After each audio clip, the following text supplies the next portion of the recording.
Hello, I'm Robert Kiyosaki. I'm the author of this book, Rich Dad, Poor Dad. I want to welcome you to the business of the 21st century. For those of you who may not be familiar with this book, it was published in 1997. It was a self-published book, and it went all around the world. And in 2000, it made the New York Times bestseller list. It was the only self-published book that made it. And at the same time, a woman named Oprah Winfrey called, and I went on her show to talk about Rich Dad, Poor Dad. And voila, suddenly I was a famous individual. So today this book has now sold approximately 25 million copies in 100 different countries and 50 different languages. So today Rich Dad, Poor Dad is the #1 personal finance book ever written. So Rich Dad, Poor Dad is a very simple story of my two dads. My real dad was the head of education for the state of Hawaii. Great guy, PhD, like I said, head of education, smart guy. But he also ran for lieutenant governor of the state of Hawaii as a Republican. Unfortunately, he lost, and he ultimately died poor. So that's why I call him my poor dad. My rich dad, on the other hand, didn't finish school, but he ultimately became one of the richest men in Hawaii. So he was my best friend's father, and starting when I was just the age of 9, my rich dad began teaching me about money and business and why the rich are getting richer and why there's this big gap between the rich and everybody else today. So Rich Dad is a very simple, true story about two fathers, Rich Dad and Poor Dad, tell their two sons about money.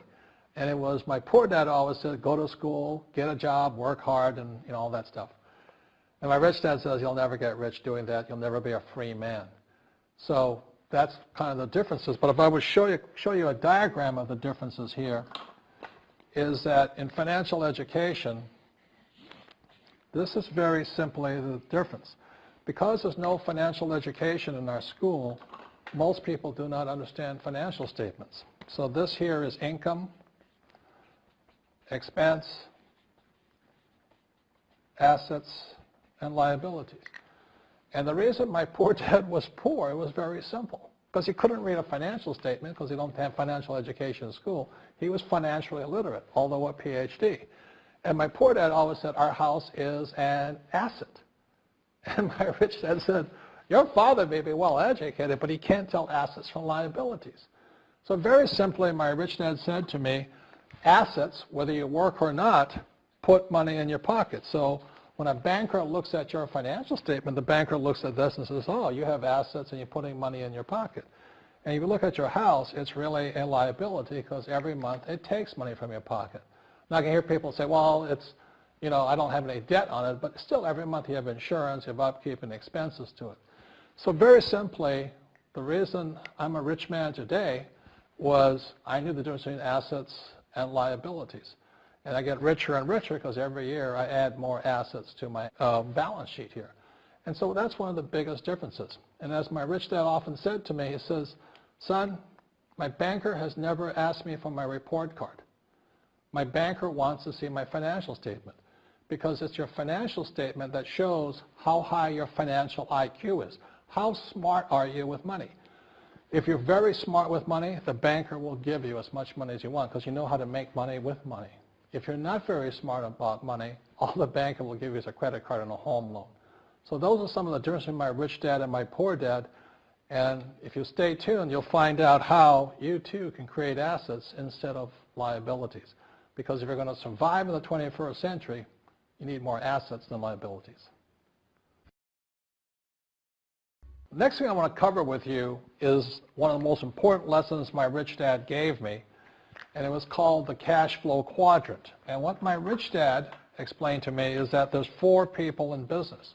One are E's, employees. S stands for small business, self-employed, or specialist. B stands for big business, and I stands for investor. And the thing of note here is that most people who go to school are programmed for the E and the S side. For example, it was my poor dad who always said to me, son, go to school so you can get a nice, safe, secure job. And so my poor dad wanted me to be an employee. And since the time I was a kid, get a safe, secure job, steady paycheck, and benefits. Okay? I didn't want to be an employee. And I said, Mom and Dad, I want to be a rich man. And I fight with my dad. So my mother finally said, son, if you want to be rich, my mother was a registered nurse. And she said, if you want to be rich, the richest people I know are doctors. So my mom wanted me to come over here, be a specialist or a small business person. I said, there's only one problem with that, Mom. Doctors are really smart. And she says, you got a good point there. I'm not going to be a doctor. So I went to school. I have a Bachelor of Science degree. I can drive ships and I can fly planes. I flew for the Marine Corps. But I've never used any of that education because I wanted to become a business owner. So it was my rich dad who basically said to me, become a business owner and learn to be a professional investor. So one of the big differences here between these people is that it's called taxes. See, in 1943, in the U.S., the federal government passed a law that said employees had to pay tax before they got paid. So when you get your paycheck from your employer, you open it up, and voila, the government's always taken a sizable chunk of it. And the harder you work and the more money you make, the more money they take from you. So that's why it's not that good to be an employee, because you can never get ahead, because the more you work, more money you make, the greater they pay in taxes. Now, the doctors and lawyers and attorneys, accountants were all laughing, saying, oh, these guys, they're getting paying a lot of taxes. So naturally, the federal government changed the laws again. So in 1986 in the U.S., a thing called the 86 Tax Reform Act, and it basically took a lot of the benefits away from people who are self-employed, small business, doctors, and lawyers. So today in America, unfortunately, these guys pay the highest percentage in taxes.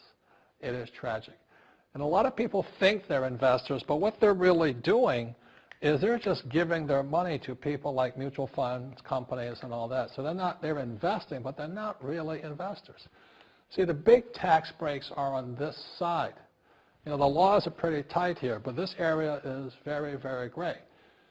So by being a business owner on the right-hand side of the quadrant, you can make a lot more money and pay a smaller percentage of taxes legally. And the key word is legally. In the investor quadrant, it is possible to make millions of dollars and pay 0% taxes legally. But you've got to know the difference. So one of the beauties of business for the 21st century is it allows people to make the transition from the E and the S side to the B side especially. And so you can become a big business owner. And the difference between an S and a B, small business and big business, is most of these guys can't quit working. Most small business owners, if they stop working for more than a month, the business collapses. They don't really have a business. Most of these people own a job. So the beauty of business for the 21st century is it allows these people to make the transition to the B side so that you don't have to keep working hard for money, and the money can actually come in passively. Then once you have your business up and running, then I always recommend you then begin investing with your excess cash, paying less and less in taxes. And that's the reason the rich are getting richer. In this section, I want to talk to you about a different kind of quadrant. Years ago, I found out there was 4 kinds of people in the world.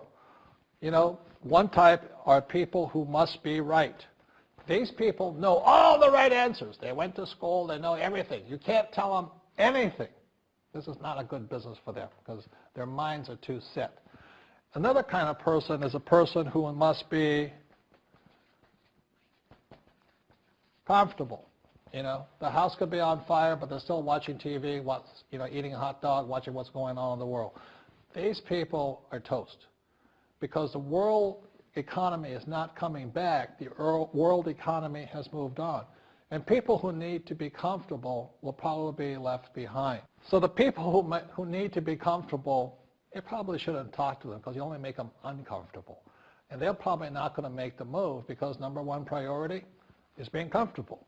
Another kind of person is a person who must be liked.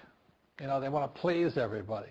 This is probably not the business for them either, because they want somebody else's approval. They want to be the good little boy or girl saying, I did the right thing, didn't I? You like me, don't you?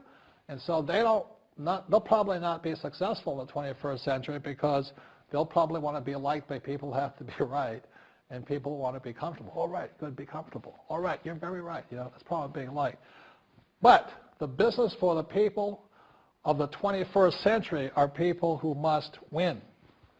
And that's where I am at. One of the best things I was taught in the Marine Corps and at military school is not how many times you get knocked down, it's how many times you stand up. When somebody knocks you back, what do? Oh, my feelings, you'll probably not be successful. The world will probably pass you by. Because as I said, the world economy is moved on. It's not coming back. So winners will win.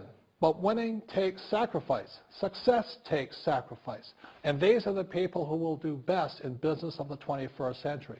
So when you're talking to people, about this business, you have to look at them and ask yourself, is this person really just going to be liked and they'll tell you what you want to hear? Or they're going to argue with you because they know all the right answers? Or they're going to get very upset with you for disturbing them? So what you're looking for in the network marketing business are people who want to win. People who know the economy has moved on. You'll find every race, gender, age, and background in network marketing. But what they really want to do is they want to win. It really is a true playing field in the world, but not for these people. These people will be left behind. Network marketing is for people who want to win because network marketing is the business model of the future. If you want the government to take care of you, then just keep doing what you want to do. It is possible for everyone to win, but the problem is you've got to commit to it. You've got to say, this is what I'm going to do. I'm going to dedicate 5 years of my life. You want to look at the leaders and say, those are the people I want to be like. Those are the kinds of people I want to hang out with. That's what you got to say to yourself. And I want to help other people do what I want to do and win in life. And that's why I support network marketing, because it really is the business for the 21st century. As an entrepreneur, I have built many businesses from scratch. And as some of you know, a lot of them crashed also. Statistics show that most new businesses fail within the first 5 years, 90% in fact. And of the 10% that survive, the remaining 10% crash in the second 5 years. So in other words, most are gone in 10 years. So I've looked at many different models, and one that stands out for me is network marketing. And the reason for that, it takes very little upfront cash. It's low overhead. You can do it part-time. It means keep your daytime job, but do this part-time. And once the business is up and running, it can generate enough income so that you can move from the left side to the right side of the quadrant. So let me tell you about my introduction to network marketing, because I had a very closed mind to it. Since I can build my own businesses, I said, why do I need a network marketing business?